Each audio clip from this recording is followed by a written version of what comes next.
7 দিনের মধ্যে বিচার শুরুর আশা করছি এবং আপনাকে বলেছি উপযুক্ত বিচার নিশ্চিত করার জন্য আমরা স্পেশাল ট্রাইব্যুনাল গঠন করতে যাচ্ছি। মাগুরায় আলোচিত শিশু ধর্ষণ ও হত্যা মামলার বিচার আগামী 7 দিনের মধ্যে শুরু হবে বলে জানিয়েছেন আইন উপদেষ্টা আসিফ নজরুল।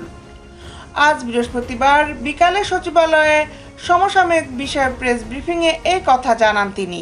সর্বোচ্চ দ্রুততার সাথে ন্যায় বিচার নিশ্চিত করেই বিচার করতে পারবেন, কারণ এখানে এত পারিপার্শ্বিক এত সাক্ষ্য রয়েছে।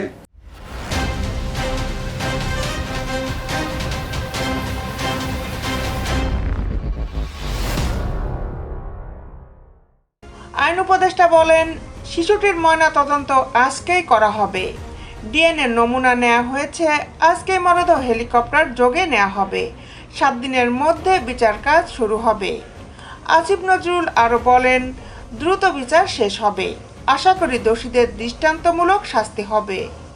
এ সময় নতুন আইনে শিশু ধর্ষণ ও বলাৎকারের ঘটনায় বিশেষ ট্রাইব্যুনাল কাজ করবে জানিয়ে আইন উপদেষ্টা বলেন, আগামী রবি অথবা সোমবার আইনের কাজ শুরু হবে।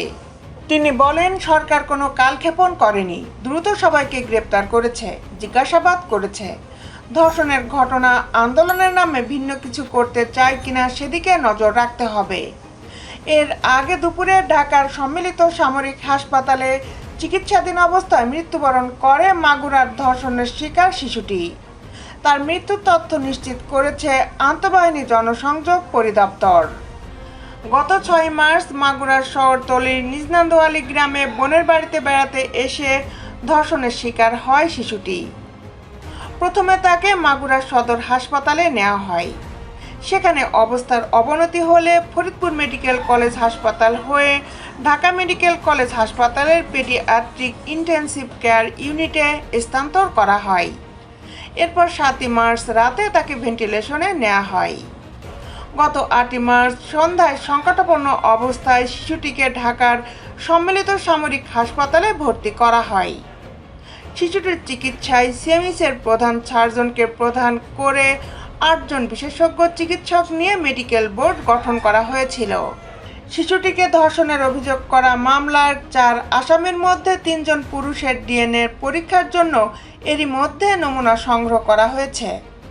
মঙ্গলবার সকালে 3 আসামিকে মাগুরা থেকে ঢাকায় সিআইডির ডিএনএ প্রোফাইলিং ল্যাবে আনা হয়। এরই সঙ্গে শিশুটির ডিএনএ নমুনাও জমা দেওয়া হয়েছে। মাগুরা ও দেশ জুড়ে এই ঘটনায় নিন্দা ও সমালোচনা চলছে।